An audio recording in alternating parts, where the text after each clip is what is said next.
नमस्कार, आप देख रहे हैं एचडी न्यूज। मैं हूं आपके साथ उन्नति भटनागर। बुलेटिन की शुरुआत करेंगे महत्वपूर्ण खबर के साथ, जहां आज जी राम जी बिल लोकसभा में पास हो गया है। हंगामे के साथ विरोध के बीच ये लोकसभा में पास हुआ है और इस दौरान विपक्ष की ओर से कड़े आरोप लगाए गए हैं और साथ ही साथ विपक्ष ने बड़े प्रहार भी किए हैं। लेकिन इस बीच लोकसभा में पास हो गया ये बिल और अब राज्यसभा में इसे पेश किया जाएगा। तो संसद में जी राम जी बिल को लेकर संग्राम छिड़ गया है। सरकार ने मनरेगा कानून के आधुनिक विकल्प के रूप में इस बिल को पेश किया है, जिसका विपक्ष ने कड़ा विरोध किया है। विपक्ष का आरोप है कि सरकार महात्मा गांधी का नाम हटाकर रोजगार गारंटी को कमजोर कर रही है, जबकि सरकार का कहना है कि बापू उनके दिल में है और ये कानून ग्रामीण विकास के लिए जरूरी सुधार समझा जा रहा है। और इसी बीच ये बिल लोकसभा से पास हो गया है। लोकसभा में भारी हंगामे के बीच बिल पास किया गया है। तो वहीं लोकसभा में शिवराज सिंह चौहान ने जवाब देते हुए कहा कि देर रात तक बिल पर चर्चा हुई, विपक्ष हमारी बात नहीं सुनता, विपक्ष अपनी बात सुनाता है, विकास के बिल का विरोध किया जा रहा है। नरेगा का नाम पहले महात्मा गांधी जी के नाम पर नहीं रखा गया, वो तो नरेगा थी।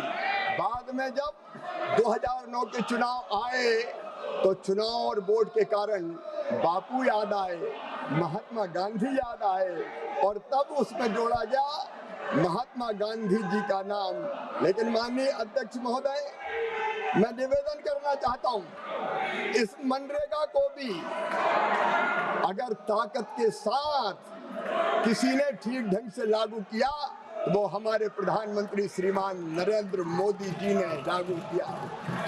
माननीय अध्यक्ष महोदय, आपके माध्यम से मैं देश को बताना चाहता हूं, 2006 से लेके ये ढोंग करते हैं, ये कांग्रेस के लोग ढोंग करते हैं। जब यूपीए की सरकार थी, माननीय अध्यक्ष महोदय, 6, 7 से 13, 14 तक केवल 1660 करोड़ मानव दिवस, श्रम दिवस सृजित हुए। लेकिन नरेंद्र मोदी जी के नेतृत्व में 3210 करोड़ श्रम दिवस सृजित करने का काम किया। अरे तुमने मनरेगा लागू की, तुम ढोंग करते हो, ढोंग। मनरेगा का बदलने का या नाम बदलने का नहीं है, ये अपने हकूक है, राइट टू वर्क। ये जो हक हमने दिया था उस हक को छीन ले रहे हैं और जो हक को छीन लेता है आज वो डिमांड ड्राइवन, यानी उनको जब चाहे वो देंगे, नहीं तो नहीं। और ये कहेंगे कि भाई कोई मांग रहा नहीं इसलिए नहीं दे रहे, तो ये लोगों के राइट को छीन रहे हैं, हक को छीन रहे हैं।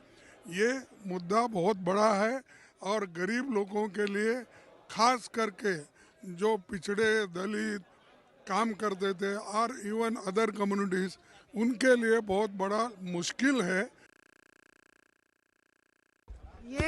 ये जो बिल है इसका हम पूरी तरह से विरोध करेंगे और एकदम ठोस विरोध करेंगे। सब पार्टियां, हमारी जितनी भी पार्टियां, सब सहमत हैं। इस बिल से मनरेगा ख़त्म होने जा रहा है। आप किसी भी तरह से इसको देखें और जो समझदार आदमी है, जो ये 100 दिन से 125 दिन वाला जो है, ये चालाकी है। अगर इस बिल को कोई भी पढ़ेगा, ये साफ साफ स्पष्ट समझ आएगा कि इस बिल से आने वाले महीनों में ये पूरी स्कीम ख़त्म हो जाएगी। क्योंकि जैसे ही ये बोझ प्रदेश की सरकारों पर पड़ेगा कि इतना पैसा प्रदेश की सरकारों को देना है, वैसे ही आस्ते आस्ते ये स्कीम ख़त्म हो जाएगी। क्योंकि प्रदेश की सरकारों के पास इतना पैसा है नहीं, ख़ास तौर से जो प्रदेश जिनमें सबसे ज़्यादा स्कीम की ज़रूरत है। और ये सबसे गरीब से गरीब जो हिंदुस्तानी है, गरीब से गरीब जो हमारा भारतीय नागरिक है, जिसको कुछ नहीं मिलता, कम से कम ये 100 दिन का जो रोज़गार था उसका सहारा था, कोविड के समय भी सहारा था, मुश्किल से मुश्किल परिस्थितियों में सहारा रहता। और मैंने पहले भी कहा, जैसे दूर से दिख जाता है कि मनरेगा का कौन है श्रमिक। वीबीजी राम जी बिल अब लोकसभा से पास हो गया है, लेकिन हंगामा इस पर आगे भी जारी रहेगा क्योंकि लोकसभा के बाद अब इसे राज्यसभा में पेश किया जाना है। और इस दौरान विपक्ष की ओर से आखिर क्या आधार है विरोध का, चलिए ग्राफिक्स के जरिए आपको समझाते हैं कि क्यों इस बिल का लगातार विरोध जो है विपक्ष की ओर से किया जा रहा है, क्या बड़े सवाल जो हैं वो उठाए जा रहे हैं। तो देखिए, सबसे पहले आपको बताएंगे कि मनरेगा में क्या प्रावधान है। और देखिए, मनरेगा में यह प्रावधान है कि 90% केंद्र, 10% राज्यों से फंडिंग, इसका प्रावधान अब लेकिन इस नए बिल के साथ ही बदलाव किया गया है और 60 और 40 का रेशियो निर्धारित किया गया है केंद्र और राज्यों के बीच। तो 2005 की ग्रामीण जरूरतों पर आधारित मनरेगा में ये प्रावधान है और 2005 की जो ग्रामीण जरूरतें हैं ये उस पर आधारित है। साथ ही साथ गड़बड़ी और फर्जी काम की शिकायतें इसमें हो सकती है, तो सोशल ऑडिट इस पर कमजोर है, तो ये मनरेगा के प्रावधान है। तो खेती के समय मजदूरों की कमी हो जाती है, ये भी समस्या उभर कर आई, जिसके बाद इस बिल की जरूरत वर्तमान सरकार की ओर से बताई गई। तो साथ ही साथ मजदूरी चोरी की शिकायतें भी सामने आई, जिसके चलते और ज्यादा ये जो नया बिल सामने लाया जा रहा है उसकी जरूरत बताई जा रही है। तो 100 दिनों का काम, मनरेगा में यह प्रावधान था कि 100 दिनों की रोजगार गारंटी दी जाती थी, जिसे नए बिल के तहत आपको अब 125 दिन रोजगार की गारंटी दी जाएगी। ये बड़े प्रावधान और बड़े बदलाव भी इसी के माध्यम से सामने आए हैं। तो देखिए, चलिए रुक करेंगे और बढ़ेंगे आगे, जहां एनआईए दिल्ली में लाल किले के पास हुए ब्लास्ट मामले में एनआईए ने बड़ी कार्रवाई करते हुए शोपिया के यासिर अहमद डार को गिरफ्तार किया है। यह इस केस में 9वीं गिरफ्तारी है। एनआईए का दावा है कि आत्मघाती हमलावर यासिर दिल्ली में हमले की साजिश में सक्रिय रूप से शामिल था। गिरफ्तार आरोपी दिल्ली में आत्मघाती हमले में शामिल था। धमाके की साजिश में यासिर की अहम भूमिका थी। एनआईए की जांच में सामने आया है कि 10 नवंबर को दिल्ली में हुए कार धमाके की साजिश में यासिर की अहम भूमिका थी। वह इस साजिश में सक्रिय रूप से शामिल था और आत्मघाती हमले को अंजाम देने का फैसला कर चुका था। जांच में यह भी पता चला है कि यासिर का इस मामले के अन्य आरोपियों से लगातार संपर्क था, जिनमें धमाके को अंजाम देने वाला आतंकी उमर नबी और मुफ्ती इरफान भी शामिल है। एनआईए केंद्रीय और राज्य एजेंसियों के साथ मिलकर इस आतंकी साजिश की पूरी कड़ी को उजागर करने में जुटी हुई है और इसी सिलसिले में एजेंसी ने हाल ही में जम्मू कश्मीर और उत्तर प्रदेश में कई आरोपियों और संदिग्धों के ठिकानों पर छापेमारी की थी, जहां से डिजिटल डिवाइस और अन्य आपत्तिजनक सामग्री जब्त की गई थी।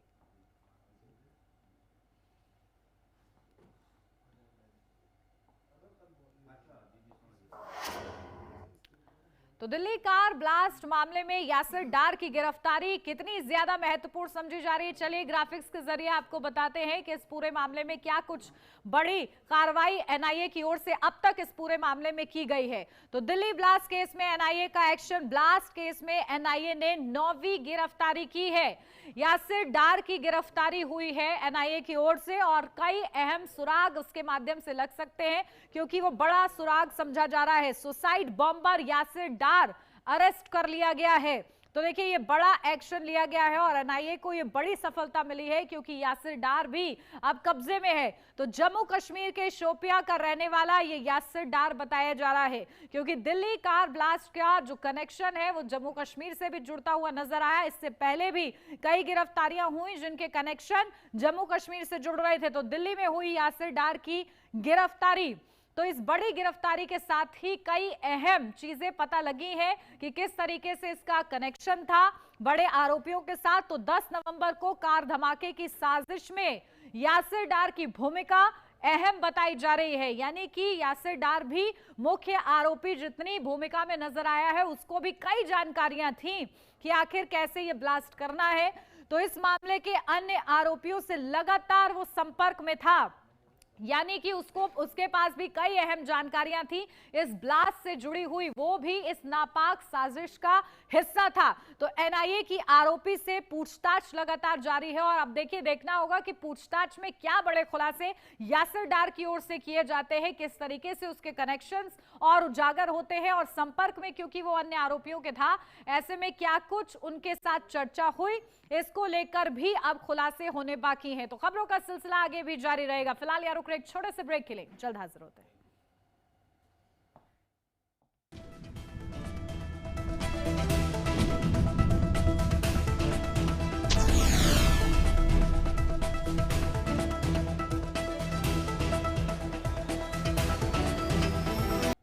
ब्रेक के बाद स्वागत है आपका। बढ़ते हैं आगे और बात करते हैं दिल्ली की, जहां प्रदूषण से निपटने के लिए ग्रेडेड रिस्पांस एक्शन प्लान का चौथा फेज लागू हो गया है और इसके तहत कई सख्त नियम लगाए गए हैं। दिल्ली में आज से सिर्फ BS6 इंजन वाली गाड़ियों को एंट्री मिल रही है।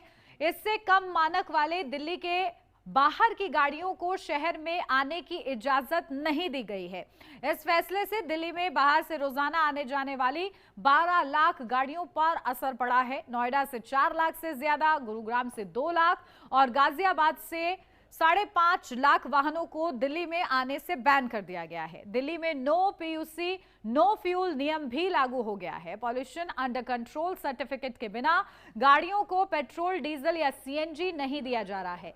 बिना PUC सर्टिफिकेट वाली गाड़ियों की पहचान के लिए पेट्रोल पंप्स पर ऑटोमेटिक नंबर प्लेट रीडर कैमरे लगाए गए हैं। शहर के अंदर और बॉर्डर पर जगह जगह गाड़ियों की चेकिंग की जा रही है।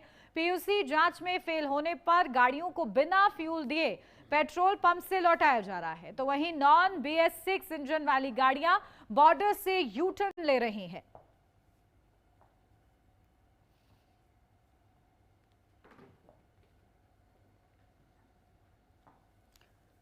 तो देखिए, प्रदूषण का स्तर लगातार खराब श्रेणी में बना हुआ है और इस बीच ग्राफिक्स के जरिए आपको बताते हैं कि आखिर क्या AQI दर्ज किया जा रहा है और आखिर दिल्ली सरकार की ओर से क्या आदेश। दिल्ली में प्रदूषण पारे एक्शन में सरकार नजर आ रही है, जहां पहला फैसला BS6 के अलावा किसी वाहन की एंट्री नहीं होगी।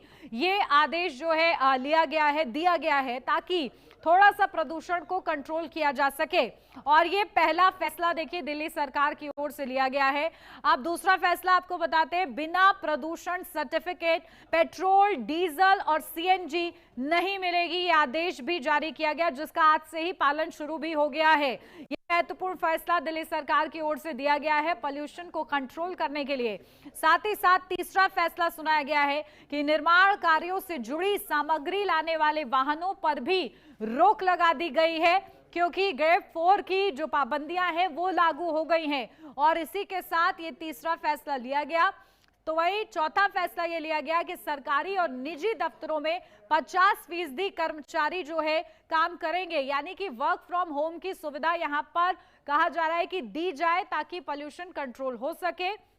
और ये सभी निजी और सरकारी दफ्तरों के लिए लागू किया गया है। जो संस्थान रजिस्टर्ड है उनको लेकर ये खास तौर से आदेश है। तो देखिए, गैस चैम्बर बनी राजधानी दिल्ली। हालात ये है कि अगले 6 दिन तक AQI बहुत खराब रहने का अनुमान बताया जा रहा है कि अगले 6 दिन AQI बहुत ज्यादा खराब श्रेणी में रहेगा। वायु गुणवत्ता बहुत ज्यादा खराब रहने वाली है।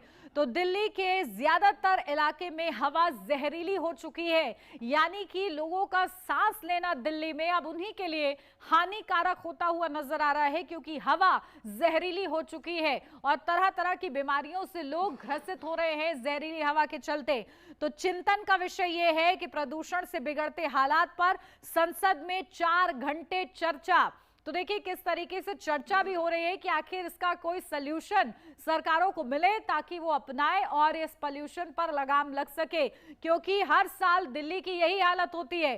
तो आज भी दिल्ली के ज्यादातर इलाकों में धुंध छाई रही, जहां लोगों को यह समझना मुश्किल हो जाता है कि इस कड़ाके की ठंड के बीच ये धुंध है या फिर ये फॉग है, यानी कि कोहरा है।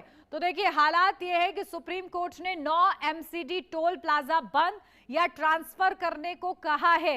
ये निर्देश लगातार दिए जा रहे हैं ताकि ये नियम, ये आदेश सब इसलिए हो रहा है ताकि वायु गुणवत्ता में थोड़ा सा सुधार दर्ज किया जाए और इसके लिए अलग अलग नियम और आदेश जारी करते हुए सरकारें नजर आ रही हैं। तो chamber of trade and industry की चिट्ठी, प्रदूषण बढ़ने से व्यापार घटा है, यानी कि व्यापारियों में भी इसको लेकर हताशा है क्योंकि प्रदूषण बढ़ रहा है। ऐसे में उनका व्यापार भी ठीक तरीके से नहीं चल पा रहा है। इसको लेकर भी चिंता जाहिर की है व्यापारियों ने और बाकायदा इसको लेकर चिट्ठी भी लिखी गई है।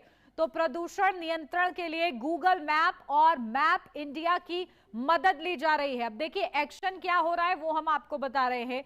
तो किस तरीके से मदद ली जा रही है, क्योंकि सरकार अलग अलग पैतरे आजमाती हुई नजर आ रही है कि आखिर कोई पैतरा तो काम आ जाए। आज से दिल्ली में सिर्फ BS6 वाहनों को ही एंट्री दी जा रही है, अन्य इससे नीचे के वाहनों को एंट्री नहीं मिल रही है। BS6 वाहनों को ही एंट्री दी जा रही है। तो साथ ही साथ इस एक्शन को लेकर अधिकारियों को भी निर्देशित कर दिया गया है। अब वाहनों को बिना प्रदूषण सर्टिफिकेट के ईंधन नहीं मिलेगा, यानी कि ना वो पेट्रोल डलवा सकते हैं, ना डीजल डलवा सकते हैं और ना ही CNG डलवा सकते हैं अगर आपके पास पॉल्यूशन का सर्टिफिकेट नहीं है। तो ये सुनिश्चित ग्राउंड जीरो पर अब किया जा रहा है। तो चलिए बढ़ेंगे आगे, जो आप पाकिस्तान की बात करेंगे, क्योंकि पाकिस्तान की सरकार और सेना हाथ धोकर इमरान खान के पीछे पड़ी हुई है। पाकिस्तान में अदालत पाकिस्तान में जेल में बंद पूर्व प्रधानमंत्री इमरान खान के लिए अडियाला जेल के बाहर विरोध प्रदर्शन और नारेबाजी तेज होती हुई नजर आई। और इस बीच इमरान खान के बेटे जनवरी में पाकिस्तान आने की तैयारी कर रहे हैं। रावलपिंडी की अडियाला जेल के बाहर इमरान खान की तीनों बहनें और उनके समर्थक लगातार डटे हुए हैं। आरोप है कि सेना प्रमुख आसिम मुनीर और प्रधानमंत्री शहबाज शरीफ के आदेश पर जेल के बाहर प्रदर्शन कर रहे समर्थकों पर केमिकल मिले पानी की बौछारें की जा रही हैं। इसके बावजूद इमरान खान की बहनें और समर्थक पीछे हटने को तैयार नहीं है। हर दिन इमरान खान की आजादी के लिए आंदोलन तेज होता जा रहा है। इमरान खान की बहनों के खिलाफ एंटी टेरर एक्ट में केस दर्ज किया गया है। ये आप देख रहे हैं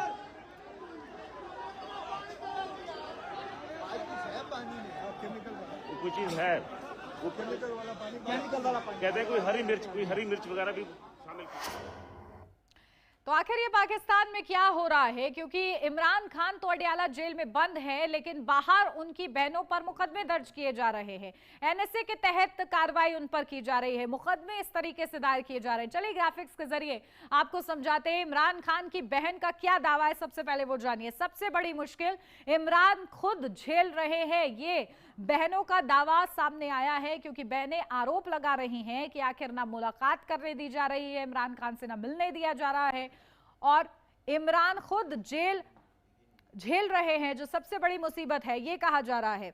तो बिजली काट दी जाती है, ये जुल्म की इंतहा है, ये कहा जा रहा है। तो देखिए बिजली जैसी ये सुविधा, ये तो हर नागरिक का अधिकार होता है किसी भी देश में। तो लोग सड़कों पर निकल रहे हैं, एक चिंगारी उठेगी तो लगातार ये कहा जा रहा है कि इसके खिलाफ विरोध किया जाएगा।